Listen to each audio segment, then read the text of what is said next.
I'm a hustler, baby. It's time for Hustle Her Podcast. I'm your host, Deshae Keynes. Hustle Her is all about inspiring women through real life experiences that have helped to mold and develop not only me, but my guests into the entrepreneurs and leaders we are today.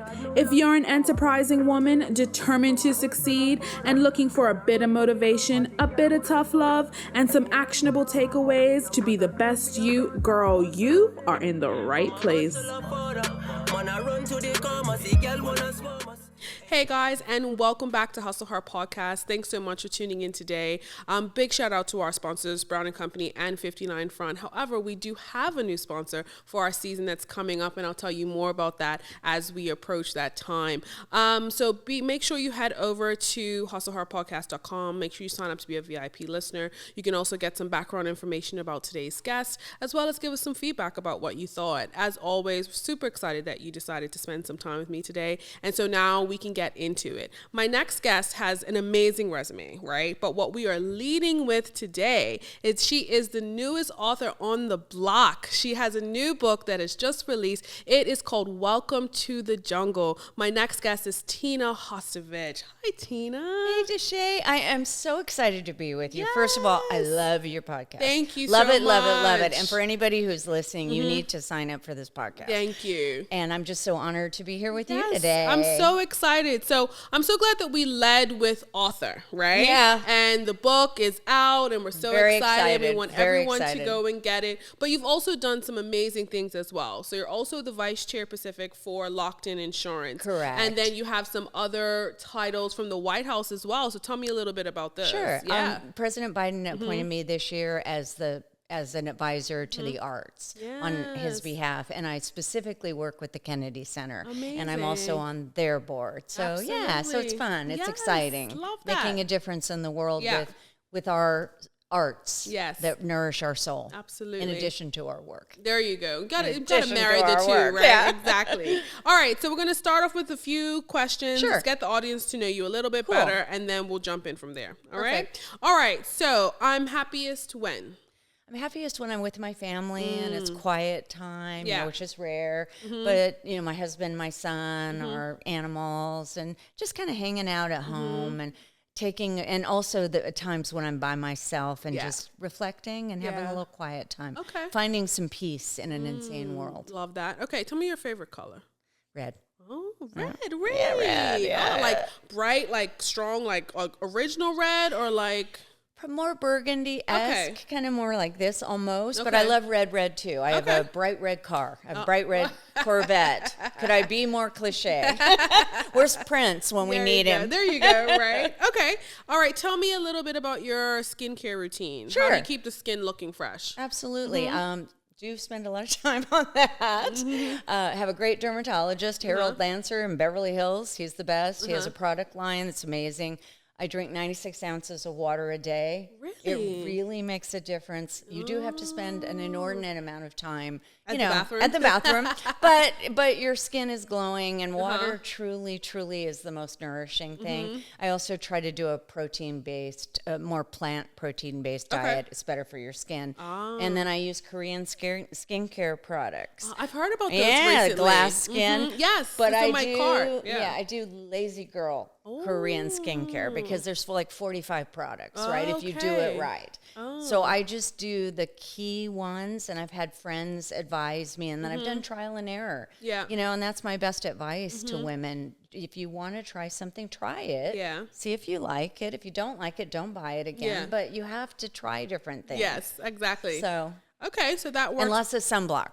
Uh, No matter what your complexion type, you need sunblock. you Everybody need needs sunblock. Skin cancer is not our friend. No, not at all. So you make sure you get the sunblock. And Yeah. I agree with you. I've incorporated it into mine as well. Great. All right. So tell me, do you have a hidden talent?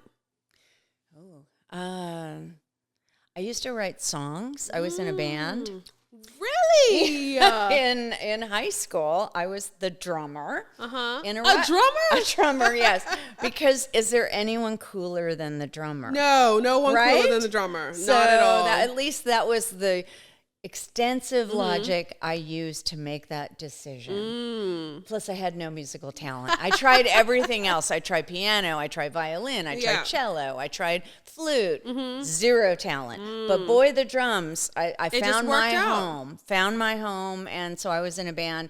And then I wrote some songs. And we sold a demo album. And yeah, that went really far, as you can tell. Amazing. But it was an adventure, and I think life should be an adventure, right? At all times, you should be able to do whatever you want to do whenever you want to do it. Yeah, you should. I like that. You probably can. Doesn't always happen. It doesn't happen. It rarely happens. But sometimes we do these things that we should just do them, and that's completely fine. Yeah, but we should seek the extraordinary in our lives. You're only here once.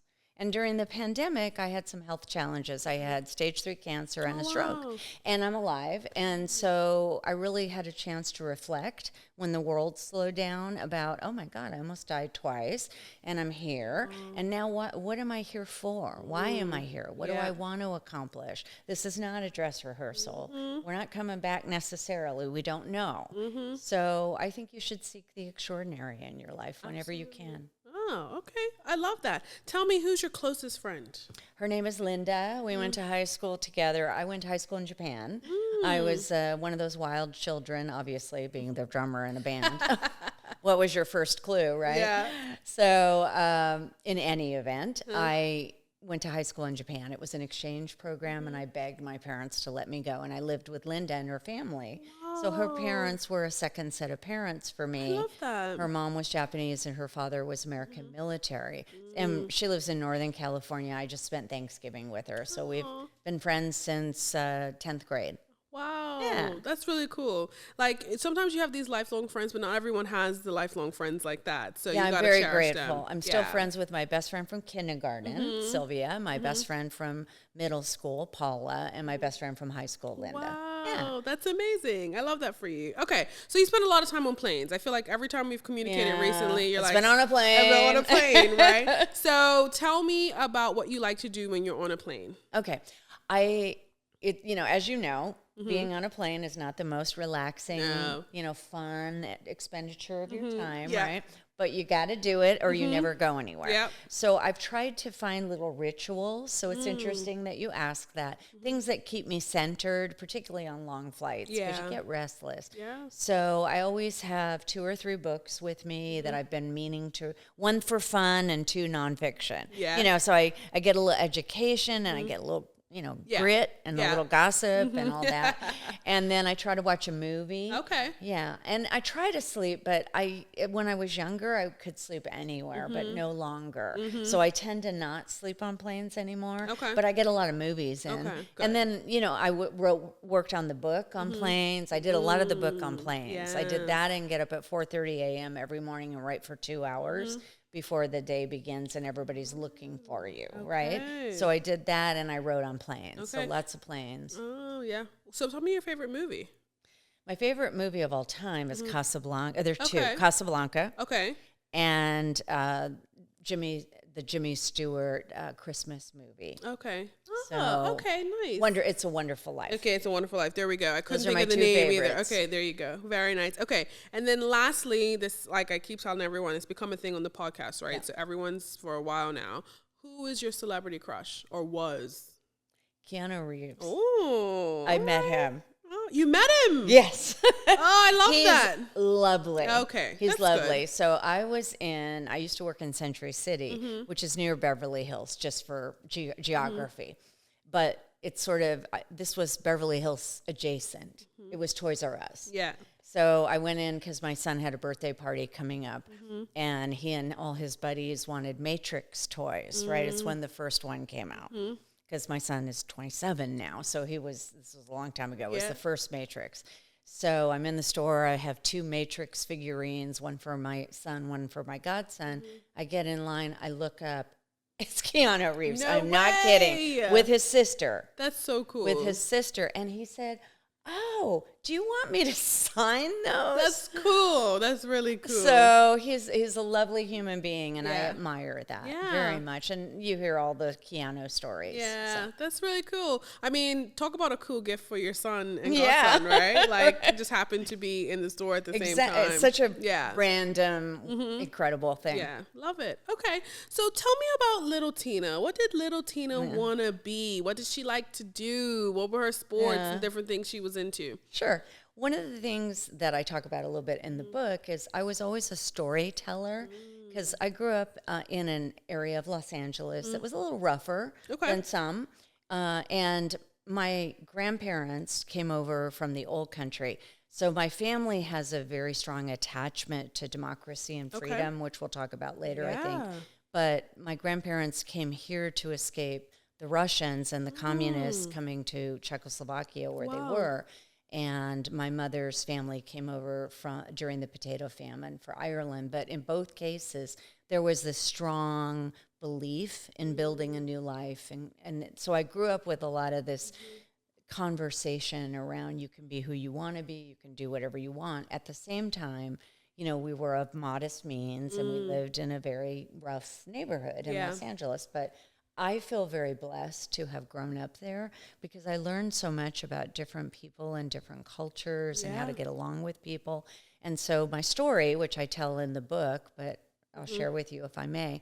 So in elementary school, it was kind of rough on the playground at recess, right? And recess is always such a minefield, right? For sure. Who can make it out? Like, and I think even in corporate America, and as you become an adult, you're sort of doomed to repeat recess, right? And the playground. Yeah. So there were some women, young women, girls at the time, I guess, because they were, 11, 12, so girls. And they, they would beat up other girls that they didn't care for or didn't like or had an issue with. So I was other in that neighborhood. I was like the only blonde kid, the only, all that. So I decided that rather than try to learn self-defense in 24 hours, which was a thought I had. Of course. That maybe I could just tell a story. So what I did is I told the girls, I'll tell you what, let's go in this corner of the playground and I'm going to tell you guys a story. And then, if you like it, don't hit me. Again. Don't stab me. Don't hit me. And so the first day there were like 6 girls, and the next day there were more people. So it came to where I had a little story group of about 50 or 60 people every day, 5 days a week. Wow. And it was Scheherazade. If you're familiar with the Arabian Nights tale, she told the story every night so she wouldn't be executed by her husband, the king. Yeah. So that's what I did every day so I wouldn't be executed. Yeah. So I was a storyteller. So I was always looking, and I was always interested. And when I was growing up, differently because I'm a little older than you are. Women weren't encouraged to do a lot of things that we're encouraged to do now. My parents were incredibly supportive.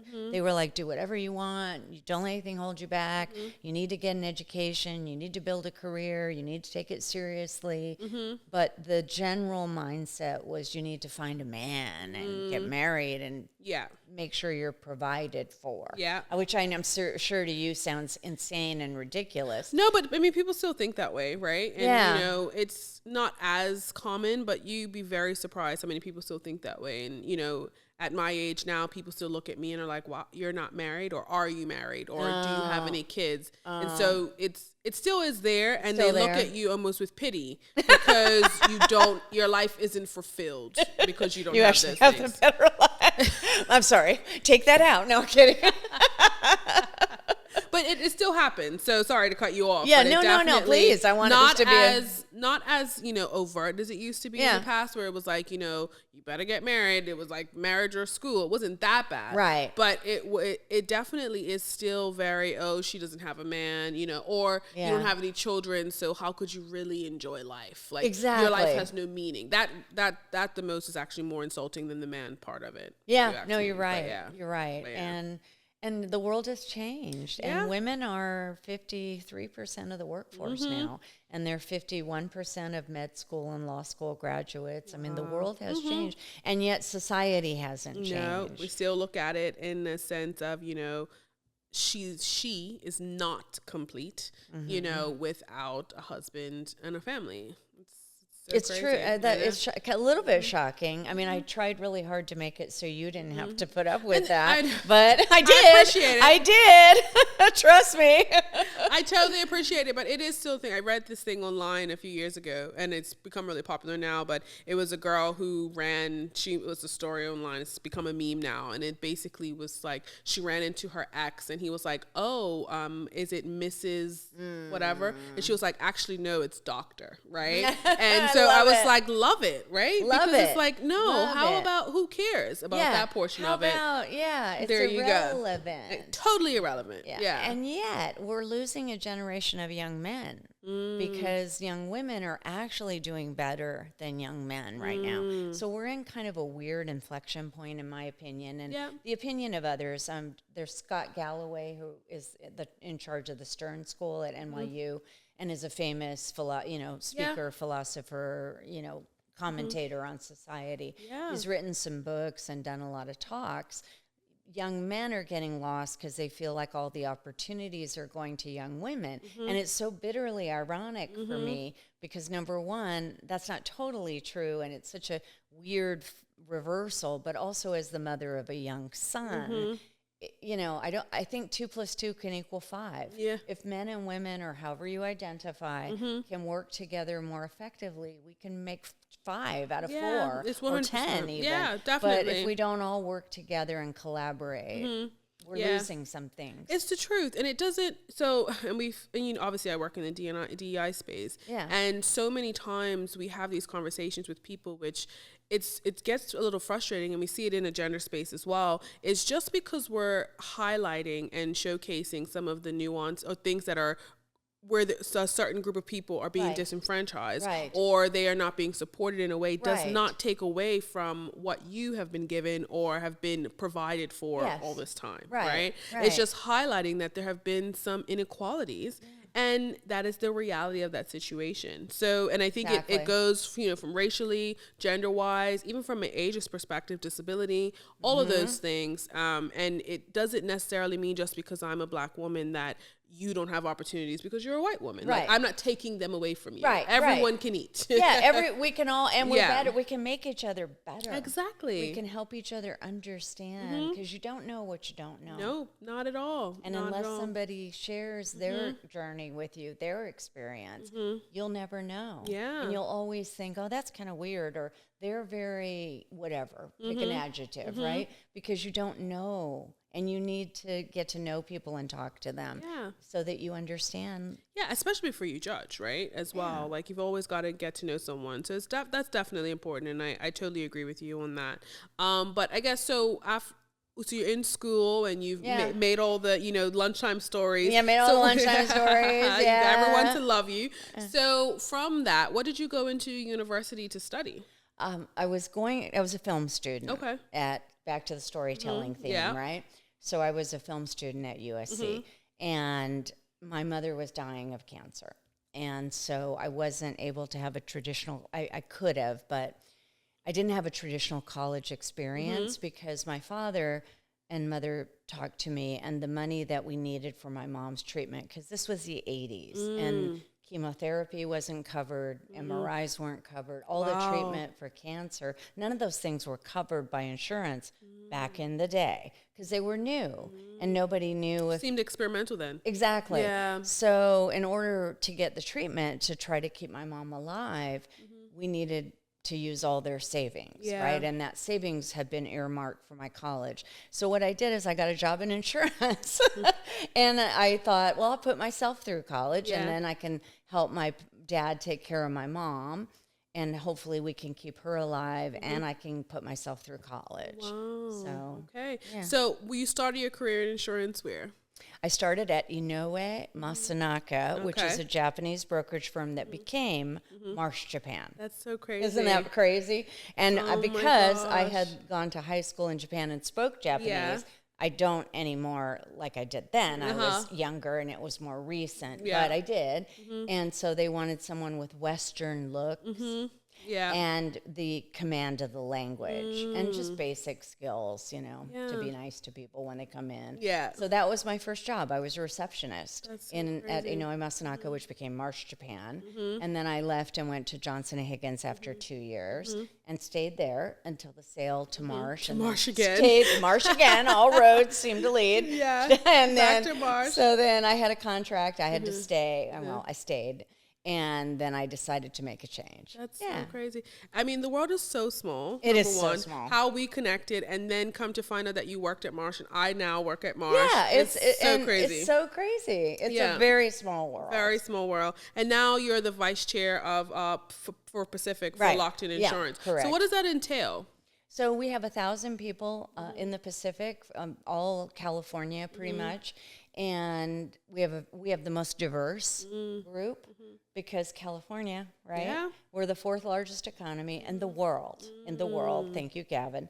And have to say that. Yeah. And also, we're very diverse, which is part of I think, part of the richness of California. Yep, I like California, except for the traffic. But except for the traffic, I'm good. I'm not going to defend the traffic ever. It's terrible. Yes. But Laura likes California too. All right, anytime you want to come visit, come on down. Yeah, come on down. Okay. So anyway, so during the pandemic particularly, and I'm sure you experienced it, we wanted to make sure everyone was okay emotionally in addition to, so that's part of my responsibility, like just making sure everybody's okay. Like, do they have food issues? Were there safety challenges? You know, were there mental health challenges? You know, in our DEIA we've added now, we approach all those issues and we try to really focus on that during the pandemic. That's one of my big responsibilities. Strategic philanthropy, how can we use money that you give to do, not to just do good, but to make it make sense business-wise as well. And then I do government relations, and then I have a book of business of clients that I love and take care of. Yeah. Yes. So before we get into the book, because that's what we want to talk about, but before we get into the book, one of the things that I noticed when you sent me the cover is that someone who gave a review in the book was Secretary Hillary Clinton. Yeah. Now, there's not every day that, you know, Hillary Clinton can give a comment on a book. Thank you. And you can put it on your book. So before we get into the book a bit more, walk me through how you got into kind of like the political arena and then were able to have this build a relationship that she felt was allow you to, you know, review your book. Right. Thank you. Yeah. Thank you. So I actually had dinner with her on Monday in D.C. So I came here via D.C. Okay. So I have been involved I've always been interested in politics. And I lived in D.C. So I went to the University of Maryland briefly before I went to USC. Okay. And so when I went to the University of Maryland, I was very interested in politics because you're right there in the backyard, right, of DC. But I didn't pursue it because I was building a career. I was young. I didn't have a lot of experience. I didn't think I had a lot to offer. But I was fascinated by it. I was fascinated by the process. I was fascinated by the history, all those things, right? And growing up, the Kennedys were a big influence on me, as they were a lot of people of my generation, and Jackie Kennedy in particular was an influence because she was a woman who took a very cliche, prescribed role and made it very unique and incredibly valuable. And she was probably as popular and charismatic as JFK. So she did some amazing things. And I actually belong to the White House Historical Association now, which she founded. That was her vision. Okay. She said, "This is the people's house. Let's make it look pretty. There you go. Let's fix it up." So anyway, so I've always been interested and involved and watching, but I didn't really have the opportunity to do anything until a friend of mine said, "Hey, this friend of mine that I've known forever is running for president." I'm like, "Oh, that's cute." It was Barack Obama. Oh my gosh. Yeah, super cute. Yeah. So I went to an event and I met Michelle Obama and Dr. Biden at that event. So I met both of them at the same time. And I was chatting with Dr. Biden about community colleges and the education model in the United States. And then I had the opportunity to talk to the amazing Michelle Obama, who is incredible. I can't say enough. Everything everybody thinks is true. She is extraordinary. And so we were chatting, and at these events, if you chat with one of the principals longer than 3 minutes, it's like a lifetime, right? It's like dog years. So we talked for 15 minutes. I thought, oh my God, they're going to throw me out. But at the end of it, she turned to me and said, we need you off the sidelines and on the field. So you're going to do that, right? Yes, ma'am. Yeah. What do you What do you say to Michelle Obama besides yes? No, I'm good. Thanks, Michelle. No, gotcha. not at all. Yeah, no. So I just said, of course I am. Of course I am. And so after that, and then I was a fan of the Clintons from when he was president. And my parents really admired the Clintons. And they were both still alive when he was president. My mom passed away after that. And my dad passed away too. But I always admired them, but I didn't know them, and I wasn't part of that circle. So when she was Secretary of State and I was working for Michelle and Barack, I was at the White House, and I got to meet Secretary Clinton. Wow. And I was so fangirl. I was so fangirl. Yeah. And I was that way with Michelle Obama, and then I'm Hillary Clinton. I'm like, So when I spoke to Secretary Clinton for the first time, it was just such a lovely conversation, and we took a picture, and then the next thing I know, about 3 months later, someone in her circle reached out to me and said they were doing an event for the Clinton Foundation, and that Secretary Clinton thought I might be interested in getting involved. So I got involved in the Clinton Foundation then, and also working for the Obamas. So what did you do for the Obamas during their time in office? So there's a advisory group called Presidential Partners, and it's where you commit to raise money, support it, and participate in key issues. My issue that I asked to be involved with and I asked to be allowed to work on was the healthcare reform. Yeah. Because I saw what that did to my family, not having money for medical bills, and I see what happens to other people and in the U.S., and I think you have more of the British system here. Yeah. See, and we don't, as you know, and we don't have a safety net, really. So Secretary Clinton actually tried to get something similar when she was the first lady, but she got so much hate, right? People are like, why is the first lady trying to do it? Anyway, so they think it's a vanity kind of position as opposed to real work being done, and it was real work, but people didn't want to hear it. Yeah. So finally, Barack Obama was able to get it passed, and Nancy Pelosi was hugely instrumental in getting the support. But to me, that was my passion. I didn't want people to have to choose between food and medicine. Yeah. And I think that's okay. Yeah. That's the right thing to do. I don't want anybody... We should not be having to choose, am I going to eat today or pay for my medication? Right. And healthcare is a human right. Healthcare is a 100%. Human right. It's not a luxury good. Yeah. No one is self-inflicting some of the things that happen to people, on themselves. You know what I mean? So being able to have basic care is... Absolutely. And if you don't have it, you're going to get sicker. Exactly. Because then you're going to have to rely on the emergency room as your primary care physician. And it just goes downhill from there.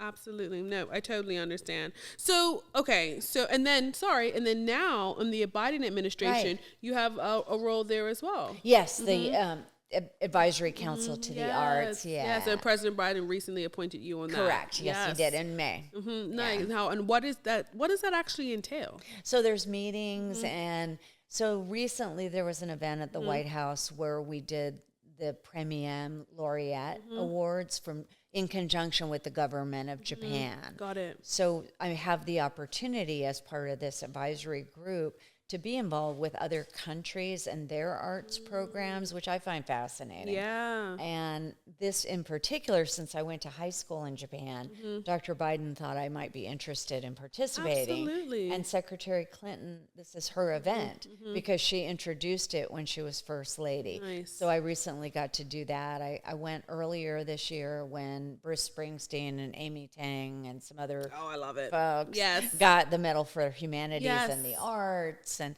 so, That's you know, really just good. being part of it and being in meetings and having the conversation as a nation, what should the role of our arts be?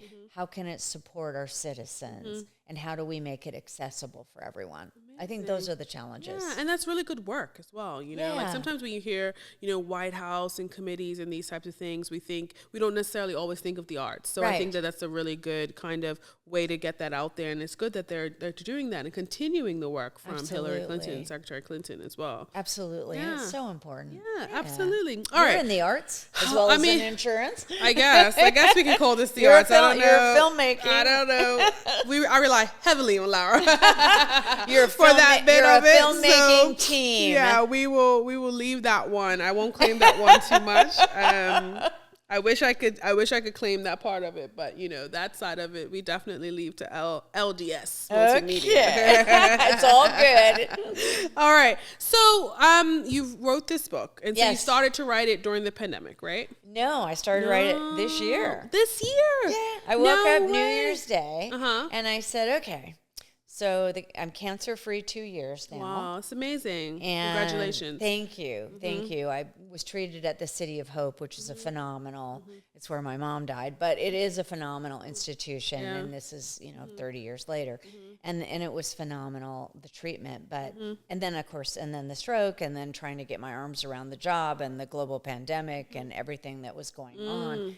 So, but I woke up New Year's Day and I thought, I want to, I'm here for a reason. I didn't die twice. So what is it that I think I still need to do? And I decided that when I was young, if I had had a book that was like an honest friend talking to me, giving me advice, saying, no, don't do that. It's really stupid. And here's why. Yeah. But do this. And here's why it's a really good thing. Just like somebody that you would trust who has your best interest at heart. Absolutely. If I had had a guide, it would have changed my world. So I thought, I can write what I've learned. Even if it only helps a couple people, maybe it'll make a difference. Absolutely. For women in particular. I wrote it for young men as well, but it's focused my lived experiences as a woman. Yeah, and as a woman, absolutely. And I think that's relatable as well. We should all have target markets, but that doesn't mean that it isn't for That it's anyone else. exclusively, Yeah, right. exactly. So the book is entitled Welcome to the Jungle, Yes. My Journey from the Reception Desk to C-Suite. You got it. Yeah. So started at the reception desk, and then you ended up in the C-Suite position. So, I mean, obviously, the book gives us a lot of good advice and how to do that Right. and what to do, what not to do. Yeah. But in your career, like, what would you say was, I guess, the best thing you did to advance your career? It's really hard to not be afraid. It's really hard, and to take risks. And through other women, really. And in the beginning of my career, other women were the enemy, because there wasn't a lot of camaraderie and support. There were only going to be 2 women, and there's 5 of you. Yeah. It was that, because God knows we need a quota. Oh my God, we couldn't have more than 2 women. Have 3. My God, the world will come to an end, and the sun won't come up in the morning. So, but I did over time, other women that I watched and that I did respect, mostly clients, frankly, because colleagues weren't as supportive in the beginning as they are now. But back then they weren't. But clients, there were women at clients. And one of them said to me, don't ask, don't get. And I thought, well, no, because they'll just tell me no. And they did tell me no. But you just keep asking. Yeah. But you have to learn to do that. So I think I would, if I were writing a letter to my younger self, I would give myself permission to ask for more. And I would understand that I have the right to expect more, even if other people don't think I do. And I tried to keep that point of view, but it's hard. Yeah. It's hard when you're one of the first ones and everybody's telling you no, and everybody's telling you go away. And, I still have those experiences. I was at an event last week, and when people talk to you and they're being very dismissive. Yep. And you can see they've looked at you and they've made a judgment. And then they start looking through you. Yep. Okay, she's this, and this. But they don't know you. They don't know anything about you, but they make those decisions. Yep. And so you're always going to have that. You're always going to have people who think that whatever you're doing is wrong. You don't worry about other people. Absolutely. If you spend your life trying to make other people happy and please other people, you will never be happy. Yeah. I think that's really difficult for women, though. It's right? we're pleasers. Yeah, we're pleasers. And then also back to your point in the beginning around, we were also, a lot of people were raised to want to be married and to be a mom. And those, I don't want to say jobs, but those, I guess, positions that you kind of have are also very much serving of other people traditionally. Right. Yes, absolutely. And you end up being the last person on the list that you kind of look after with that. Very much so. It's very difficult to not do that, especially when you become a mom, I assume. Yeah. Yeah. And that is a hard, and that's my second book is going to do. So the first book is maybe the first 20 years of your career and how to get set up and how to think about your life and how to make sure you don't end up with a life that wasn't what you intended to create. Got it. Okay. Yeah. Like John Lennon has a great line from one of his songs, "Life is what happens to you while you're busy making other plans." And that happens for most people. Yeah, absolutely. And you have to be very intentional in order to not let that happen to you. Yeah. But then when you start having children or start having more traditional responsibilities, everybody starts to dismiss you again. And so you have to fight to not get ignored. And you have to be able to do, so it's kind of like, well, you can take care of your kids, but that's your hobby now. We still expect the same things at work. So how do you, what advice do you give to fight that? You just have to be flexible. You have to be willing to compromise. You're never going to be able to give 100% to anything. But sometimes you can give 110 over here, and sometimes you can give 50, and sometimes you can give 30. You just have to learn, and you learn by trial and error. And and you do your very, very best. Absolutely. Your heart's in the right place. I mean, I wanted my son to be taken care of and be happy. I wanted my husband to be happy. I wanted my boss to be happy, my client. We want everybody to be happy, right? But in order to accomplish that, sometimes we have to take a back seat. But you have to remind yourself, again, back to it's not a dress rehearsal. And you do have to make your family your priority sometimes. Yeah, absolutely. But sometimes it has to be you, too. They're not mutually exclusive. We are capable of doing more than one behavior and holding more than one thought in our head. Absolutely. Of course. It's definitely something that we can do. And I think we have to, as women, embrace that as well, right? Absolutely. So this idea of having a perfect work-life balance, like, what do you think about that? It's not possible. Yeah. It's not possible. And I love that we're finally there, right? Yeah. Because it was such a buzz term and phrase for so long. You got to get your work-life balance in check and this, that, and the other. Yeah. And, got to spend more time at home and get it perfectly balanced. But that is so not possible. It will never be perfect. You'll never be perfect. Yeah. And then you'll be crazy. Yeah. And then you really need some balance, like a different type of balance, right? Right. And then you might end up, with some comfort rituals like drinking or other things that are not good. Exactly. You don't want that. No, you don't want that. And then that leads down to a different, then you have a whole different set of problems. Well. Yeah, definitely. So when you were writing the book, right, and you were like, what are some of the key things you wanted to convey? Like, tell me some of those things without giving us too much, because we want you guys to go and get the book, right? So give me some of the key things you want readers to take away from the book that they can kind of, wet the whistle a little bit. Sure. Thank you. I talk about your intention, setting your intention, and always being in that place and everything you do. And so I talk about some pretty straightforward things like, how you should interact with human resources as an example, because it's a little different than what you might think from the outside. I also talk about IT. You want to make friends with the people who'll fix your computer. Got that right. When you're stranded and you're 10 hours ahead on the other side of the world. Yeah, it's so true. Some really basic stuff like that. But I also talk about moments in your life where let's say that you're the student and you have a mentor, and it's great, and it's been a great relationship, but then as time goes on, you become the master. How do you handle that transition? That can change a relationship. Absolutely. And shake up some things. I talk about that.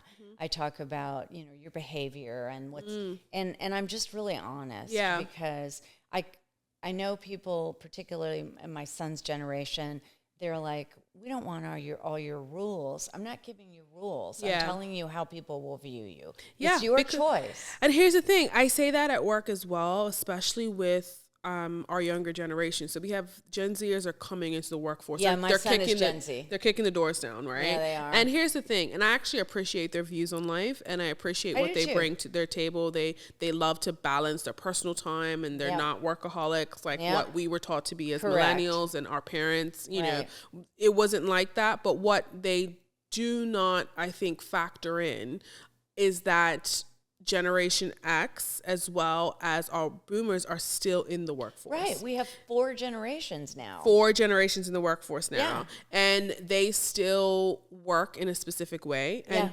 more times than not, and not all the time, but more times than not, are late boomers, I should say, and then our more senior, Generation X are the ones in the leadership positions. So while you have this outlook on life that is different, and I respect it as a millennial, I do too. They don't. You know what I mean? Don't. And you have to play the game sometimes in order to get ahead. So I think that that's very, very good advice, that what you're saying there, because not everyone looks at it that way. No, you're right. And it's a big challenge, the multi-generational workforce. And it's even a challenge on college campuses right now.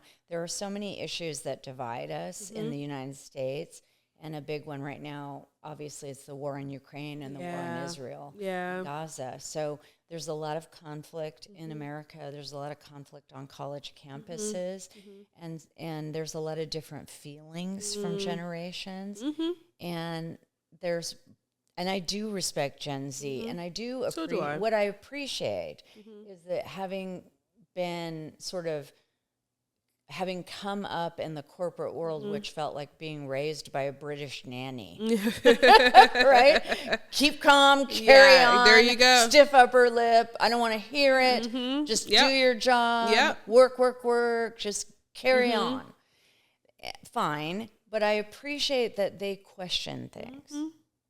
Which we weren't really taught to do. No, we were discouraged. And I'm a boomer, so especially me. Millennials had a little more leeway, maybe. We did have a bit more leeway, I think, with that, but we were raised by two generations. Were raised by boomers. Yeah, boomers and some Generation X, depending on where they kind of fall, where the work-life balance part of it, if we want to use that term, is more on the work side, right?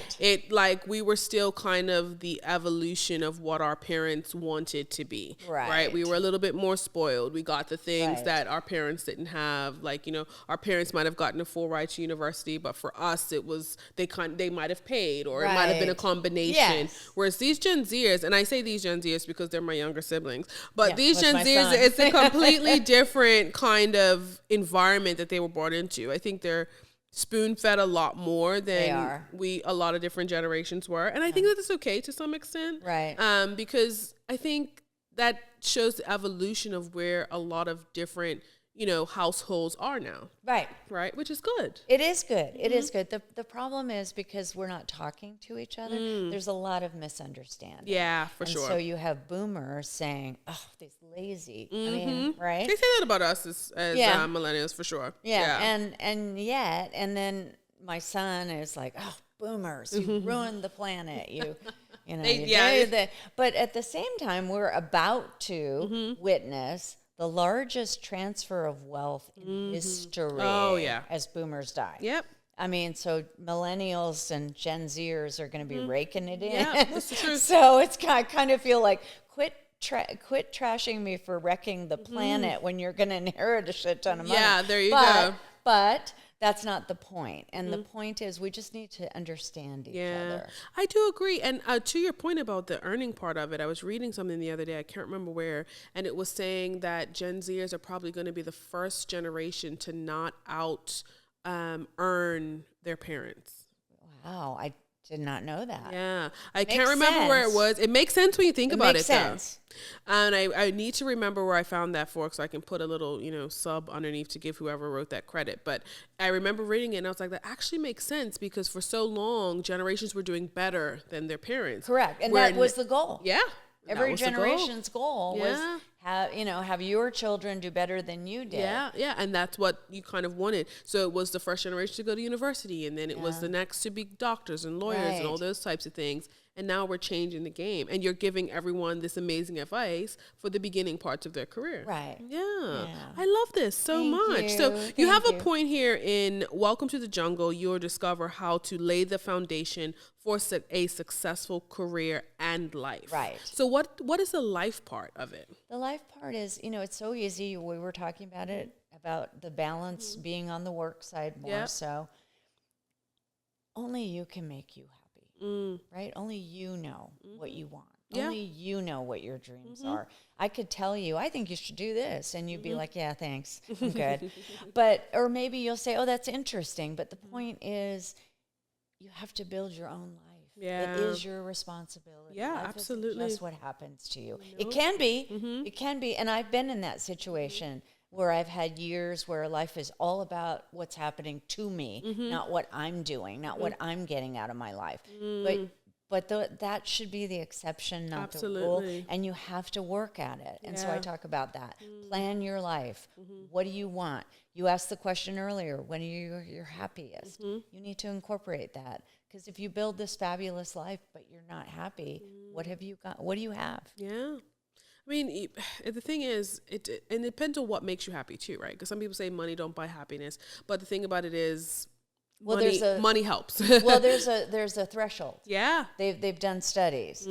There's an amount of money that does make you happy, and everything in advance of that, in excess of that, it doesn't make you happy. So it's what's that number? I don't know. And we don't know. And it's got to be different for everyone, because money is relative to, one, how much you earn, right? Right. And how much you make, and then what you can and cannot afford based on that earning. Yeah, and what your spending habits are, Absolutely. right? Some people love to do fabulous trips and vacations, and some people don't. Yeah. Some people have a more modest life, but they're happy. Yeah. So it's those things. You're right. And it's different for everyone. Everybody has a different number, but there is a number. Yeah. So as a woman in leadership, right? Yes. And I think we have to take into account that you are a female, that you're a woman. And with that, what are some of the things that you would say were very different for you in kind of the matriculation of your career? There were expectations in the beginning of my career. Like when I got my first job, they said, oh, and by the way, you have to clean the bathroom. No kidding.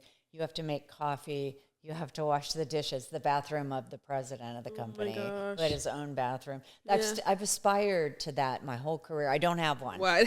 I don't think I'm ever going to get one. It's different. They make offices different nowadays, I know. right? I'm like, I'm not going to get one. But anyway, but he had one. So I had to feed his fish. Like he had some weird... So in addition to work, in addition to certificates of insurance, in addition to typing memos or whatever the assignment was, you had to do that. So it's kind of like, well, you're a woman, but you're the help. Like if let there not be any confusion in your mind, honey. You're the help. And you need to remember that. And so that was like, ooh, because I wasn't raised like that. My parents were like, what do you think? Should we do this? Do you want to do, they weren't like, they didn't make me feel like I should be raised to be a servant as a woman. Yeah. So there was that. Obviously the sexual harassment, the Me Too, we could make a movie about that stuff, but it was really bad back in the day. It hasn't gone away though. I mean, Jeffrey Epstein died in 2019. I know. There's still trafficking. There's still abuse. There's still things that happen to me that I'm shocked by. Yeah, to this day. To this day. Yeah. It's crazy. When you look back at like your career and all these things that have happened, right? And we say, we still have to say like the first woman to do this or the first this or the first that or whatever.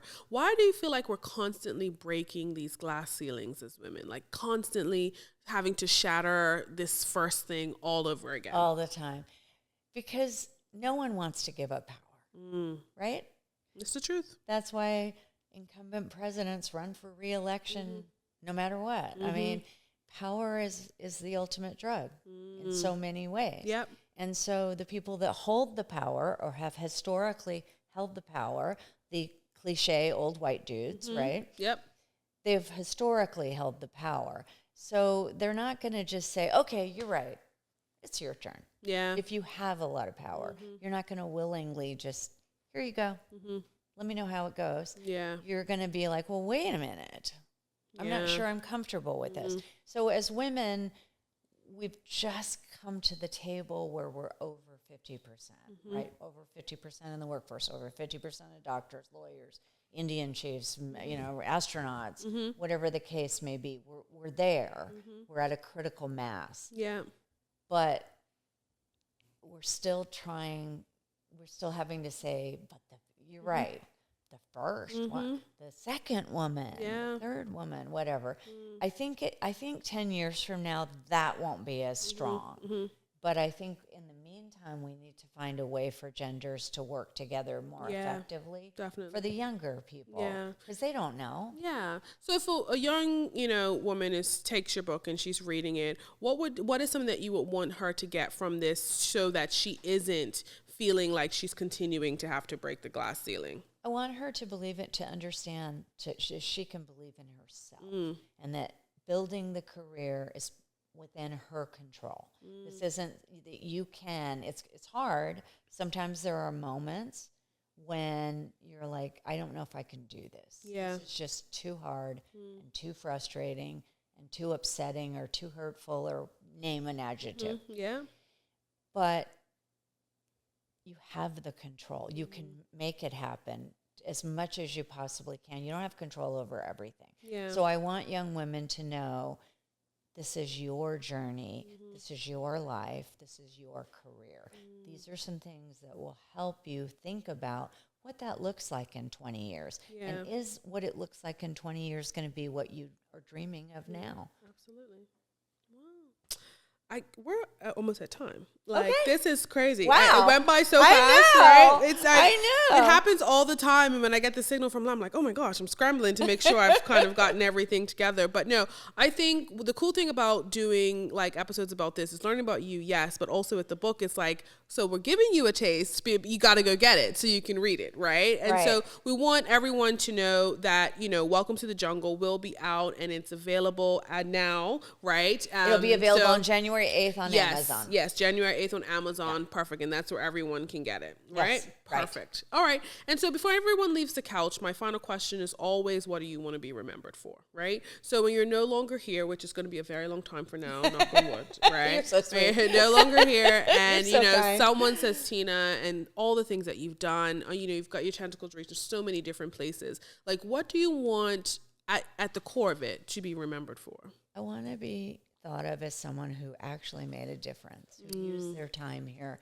to make things better. Yes. To help people become the best versions of themselves, to help the world solve some problems, and to help my friends and family just have a better life. Absolutely. Yeah. All right. Well, make a difference. Yes, absolutely. We love that. All right. Thank you, Teena. Thank you. Such an honor. Yes. I'm so excited that you were here today. Oh, Speaking I appreciate it. Totally appreciate it. All right, guys. So we had such a great episode with Teena, who has a book that will be on Amazon on January the 8th. It is called Welcome to the Jungle, My Journey from the Reception Desk to the C-Suite. Make sure you head over to Amazon and get the book. You can get it delivered right to your home. What we'd love to do is next time she's in Bermuda, we can do a part 2 of some sort and get a bit of more of a deep dive into the book, so that way everyone's had some time to read it and we can kind of move forward from there. As always, big shout out to our current season sponsors, which is Brown & Co. and 59 Front, and then our next season sponsor, which is Welcome to the Jungle. So we are so excited to have them on board for this next upcoming season, and we can't wait for you guys to read the book and give us your feedback on what you think about the book. As always, thank you for spending some time with me today. day, make sure you head over to the website, hustleheartpodcast.com. You can get some behind the scenes with myself and Teena, as well as the show notes, as well as a little bit about on the blog about at this episode. And then you can also tell me what you thought about the episode there as well. Make sure you sign up as a VIP listener so you can get some insights, so you can get some additional things that we'll be giving away from some of our sponsors. And as always, I appreciate you. Thank you for spending some time with me and for watching Hustle Her Podcast.